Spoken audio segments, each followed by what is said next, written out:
Hello, I'm Mark Sumner, host of the Channel Chat podcast show, and today I have the pleasure of Mary Hunter, Global Chief People Officer from Columbus in the virtual studio with me today. How are we doing, Mary? Hi, I'm great. Good, Glad good, good. to be here. Yeah, thanks so much for coming on. Mary, into it because I know the Women's Festival's coming up in a few weeks' time. I think maybe 5 or 6 weeks' time, and I think it's great that we're celebrating women and promoting women in the channel. But I did want to ask you that, because I know you've judged these awards.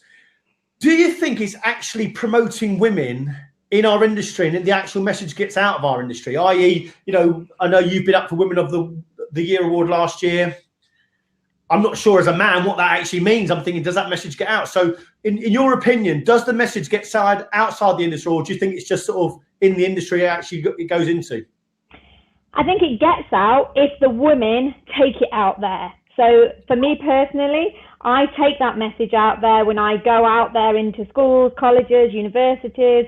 I take that message and I share that information, and I share the opportunity within our industry and the accolades that can follow. But does it naturally get out there? Not unless we share it. It only gets out there when multiple people are sharing it and talking about it. Otherwise, we're just going to be, it's on our LinkedIn, you're in the industry, and it's just round and round, and it's irrelevant.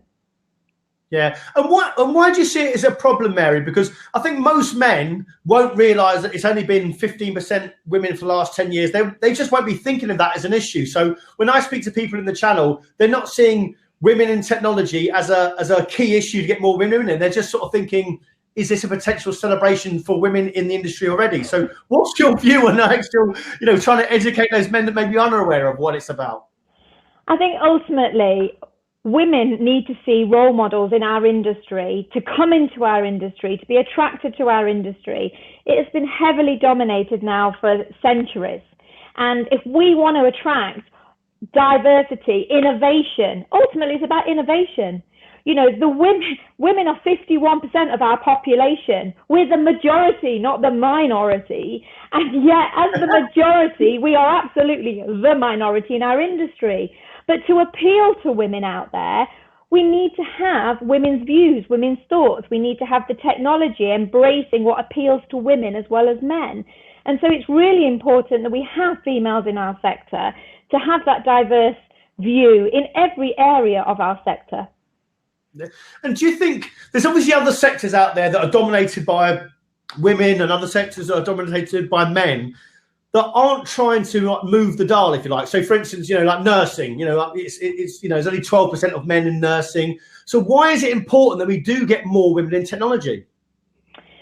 I think, ultimately, what I've just said about innovation is a key reason we need more women in our industry. But I think there's a huge opportunity. The world revolves around technology today. You can't be in our world and not embrace technology. And the world is getting more and more and more, whether it be phones, touchscreen, technology is everywhere we look, in everything we do. And if we don't have the right balance in our industry, we won't be as successful an industry as we potentially could be. It's proven, there's so many papers and stats out there that show that C-level women on the board have that impact, have that ability to bring a different dimension and make that business more successful. And I think we all want that. So ultimately, we need to have women being attracted in, working through the ranks, getting promoted in order to continue to attract more in.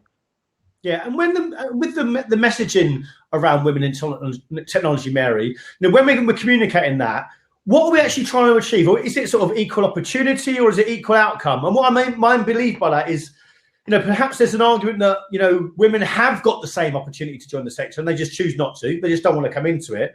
And then are we at risk of sort of discriminating men to drive more women into the channel? I think there is a lack of people coming into our channel, men or women. We need more people to come into our industry. And I don't think people see always the industry as an available opportunity. Certainly when I look back in my career, when I went out there, you tend to look at what your teachers tell you, you tend to look at what your mum and dad do. And when you were looking out there, the internet wasn't massive back in the day. So, when I looked 30 years ago, it wasn't a big thing. It was all coming out. And therefore, what I could see, what was my opportunities, it wasn't tech. And if you can't see it, you can't always be what you can't see, you know, that good old saying, but it's actually very true. And I fell into the industry by chance. I actually thought, oh, I can't get a job anywhere else. I'll take that job on that help desk. It'll spur me on for what I wanted to do, which was actually in a career in finance. And I'll use tech to get to where I want to go.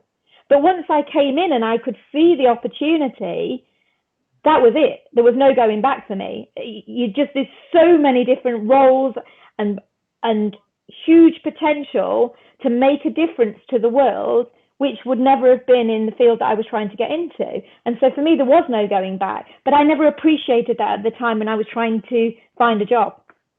Yeah. Do you think there's enough being done to attract women in industry? And what I mean by that is, you know, I'm looking at females and thinking, are they actually being put off coming into the industry? Is there things happening in our industry that are actually putting females even applying or coming into our industry?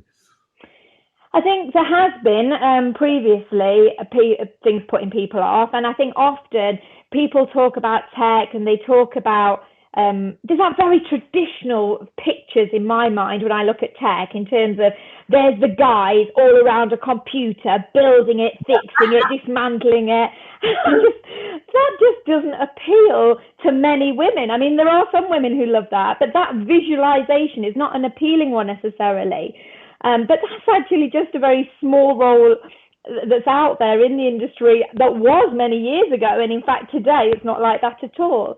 So, but I also think you don't see and shout about, and this is where we come back to the awards, you don't see many female figureheads in our industry that a woman can look up to and I want to be like her. I want to follow that. I want to, you know, there's just that lack of role models.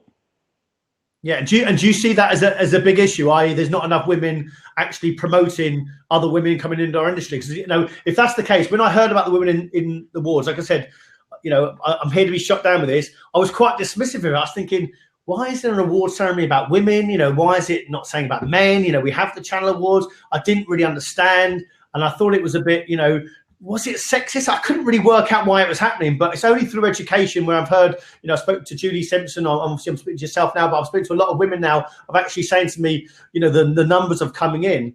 But I'm also thinking, you know, what other barriers are actually putting people off? I.e., do you think the environment of companies are, you know, that are male dominated? Do you think the environment actually puts people coming off and actually, you know, see the office environments? Because sometimes even when they come into the companies, they might come for interview and they think, actually, I don't want to work here because it's just full of men. Yeah, that can put people off, definitely. But I think as well, it starts with how we're trying to attract them into the industry. It starts with, you know, the job that they're applying for. I saw so many job descriptions out there that just have words that don't attract women in them. There are actually sites today where you can upload a job description to see if the language you're using in your job description appeals to a man or a woman and is whether it's gender neutral or not, depending on what you're trying to recruit for and if you're trying to attract a woman or a man.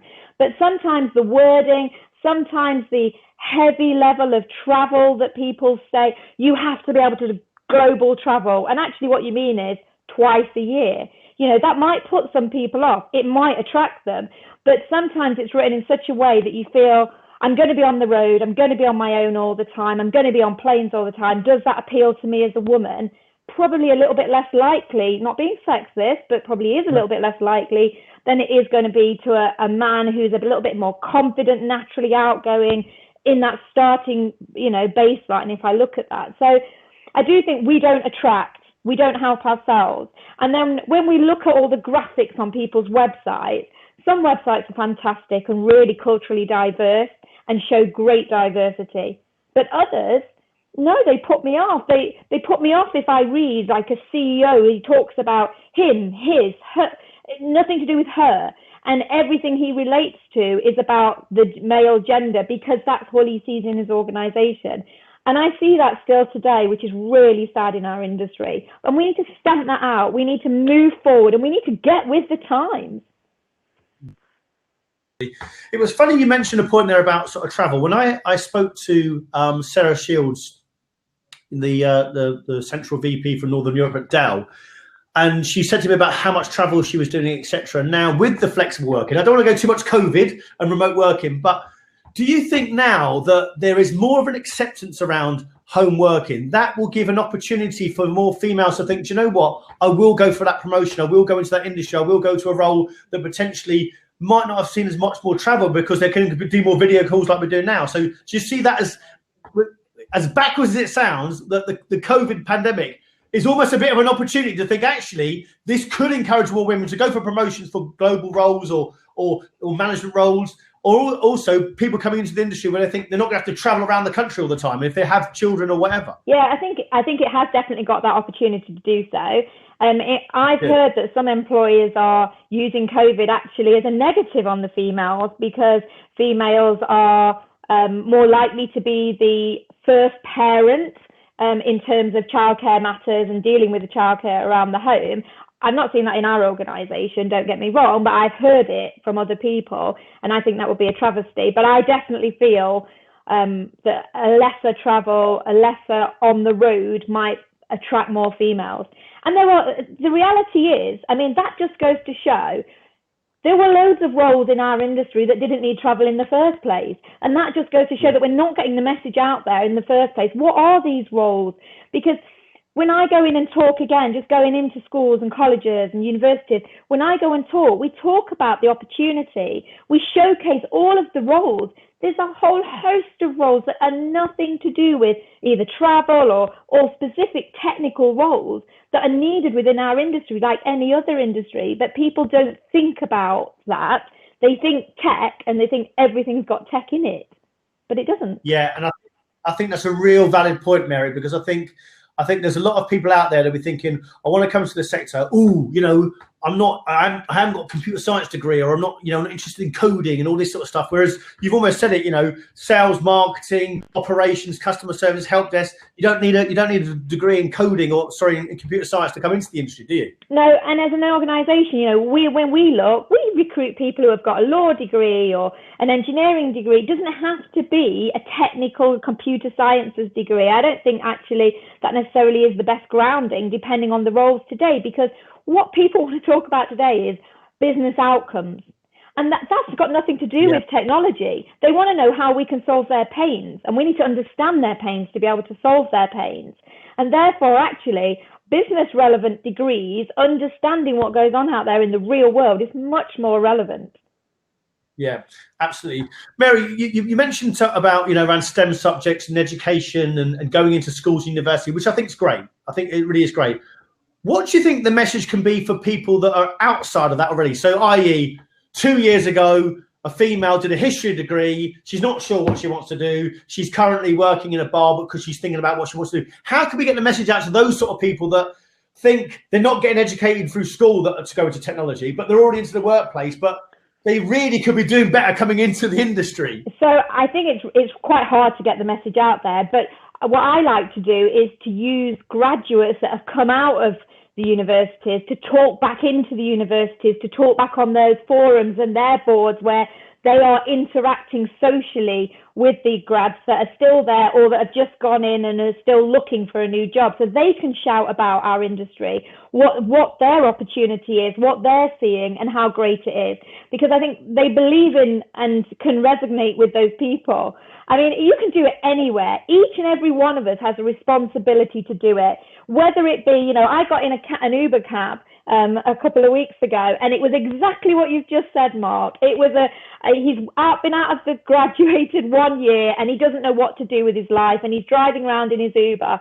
Wow, by the time I got out of that car, that guy definitely knew what to do with his life in the industry he needed to look at. And it's just about shouting about it and talking about it. And, you know, I'll be in a restaurant and a waitress will serve me, and I'll ask her what her situation is and chat with her. And the next thing I know, I'll be wanting to hire this girl because she has got X, Y, Z. And I think we can all, you don't have to put yourself in a place if you don't feel comfortable to go into a school, a college or a university. You don't have to do that. Just talk to people around you. We all are socializing at some degree. I know COVID put some restrictions on that, but at some degree, we're all socializing at some degree, that we're interacting. We can put a message out there. Just LinkedIn post help, and getting the connections through your connections. Industry, write a blog, talk to somebody about the opportunity in the tech sector. even now, I'm going on my soapbox, apologies, but I feel so passionately about this that we can all make a difference. No one person can solve this on their own, but by doing something and putting it out there, whether it's on your Instagram, whether it's on your Facebook, LinkedIn, whatever it is, I don't care, Twitter, say something about the challenge in our sector, how we need more people, how we need the next generation. We need that innovation. These are our future leaders. We need them in our sector. Otherwise, honestly, technology will be very dull in 30 years because it will be what it is today. So we need to promote that youth coming through. Okay, Mary, I'm going to do it. I promise. I promise I'll do it. Right. Next question.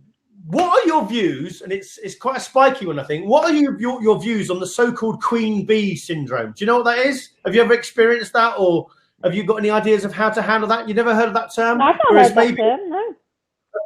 This is like a female leader who's got to the top. She thinks it's in a man's industry, and she actually keeps females down. What, have you ever heard that term? Julie Simpson told me about it from Resourcing IT, and I'd never heard of the term myself. And I thought, what was your views on that? And actually, wow. If it's a queen, they got to the top. Actually, female leaders stopping other people getting promoted, females other promoted. So horrific, to be honest. I've not seen that myself. I've not seen it at all, and maybe that's because I surround myself with like-minded females who really want to promote the opportunity across all generations, across all sexes, and give everybody a fair, equal chance. But I've not seen that, but I think it's shocking. I have seen individuals where a woman can be not so nice to a woman, and I say to those women, give your sister a helping hand up. We've got enough battles to fight without fighting internally within our own sex. That's ridiculous. But I've not seen that, to be honest, Mark. Mary, I'm interested in hearing your perception of the industry before you joined. I know it was different then when you joined, and it's much more digital now. But before you actually got into the industry, what did you think it was about? So I thought tech was very much around hardware, kit, around big computers, and cutting them up and digesting them in that way. I didn't see the software technology side at all. I just saw the kit. And for me, that wasn't attractive, that wasn't interesting. And that's how I visualize technology. But I mean, that was 30 years ago, and clearly a lot's happened since then. And then immediately, within minutes of getting into the industry, I could see how wrong I was. But that perception was there because of the way I'd been brought up, my upbringing, etc. It just didn't look appealing at all.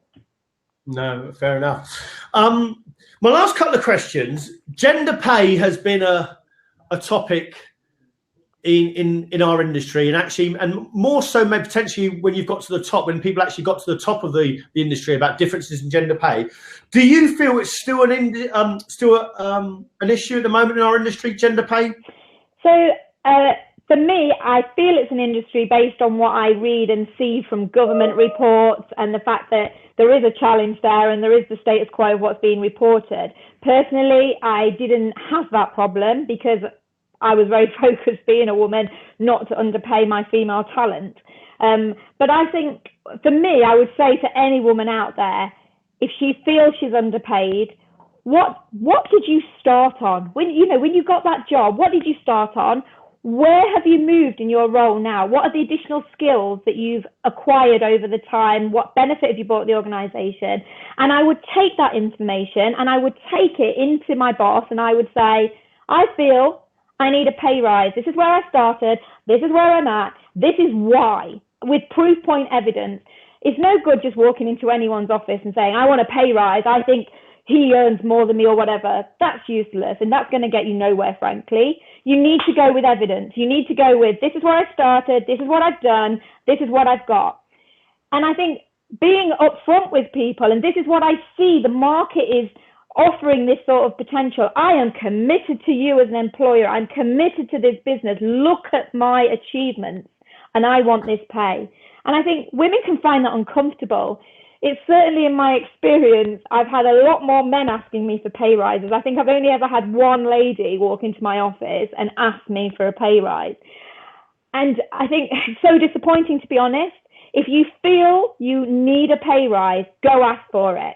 On a positive, I'm proud to say I didn't get a lot of requests because I did whatever I could within my remit, because I think that's also important. Employees should not take advantage that they feel that they've got somebody who's been there a long time, that they're dedicated and committed, so therefore we don't need to give them a pay rise, or they might be coming up for a maternity leave, so I don't need to recognise them because they're not going to go anywhere anyway. That's shocking, and I have heard of that before in the industry as well. And I'm sure that's over multiple industries. But for me, ask for it. You believe you deserve it. Go out there and ask for that rise and take your evidence with you. And what's the worst thing somebody can say? No. I see no. My advice to any woman listening to this, I see no as a challenge. That's a positive challenge. They're only going to say no to me once, because when I ask them then, well, if you're saying no now, what is it I need to do in order to get that rise is the next question.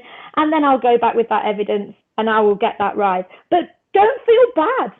If you feel you deserved it, get what is rightfully yours. Do not feel bad. You do not need to.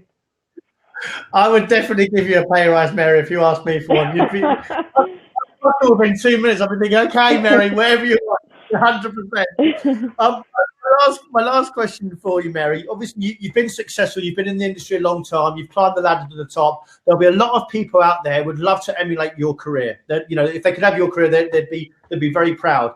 What's the one bit of advice you'd give for someone who's in our sector now, that maybe they've just come in our sector, maybe they're a graduate that's been in it a year, that would love to have the career path or the career ladder that you've got? What would be one bit of advice for you to sort of say, this is how you get to the top? Grab every opportunity that you see. Don't say no to anything. I put my hand up, I grabbed it. People didn't want it, I would grab it, I would do it, I would showcase and put myself out there. If somebody would say, I need somebody to speak and do this, believe it or not, Mark, I used to hate speaking. I love it now. I would naturally, if somebody said, I need a speaker, my hand would go up and I would think, pull it down, but I would put my hand up. I say to you, if you want this opportunity and you want a great career, go for it. The only thing stopping you or holding you back is something in your head. Don't let it be in your head. Go for it. Put your arm up and grab every opportunity, and you will have a fantastic career. There is so much opportunity out there. Go for it. Mary, you've been a fantastic guest. Thanks so much for your time. Thank you. Thanks, Mark.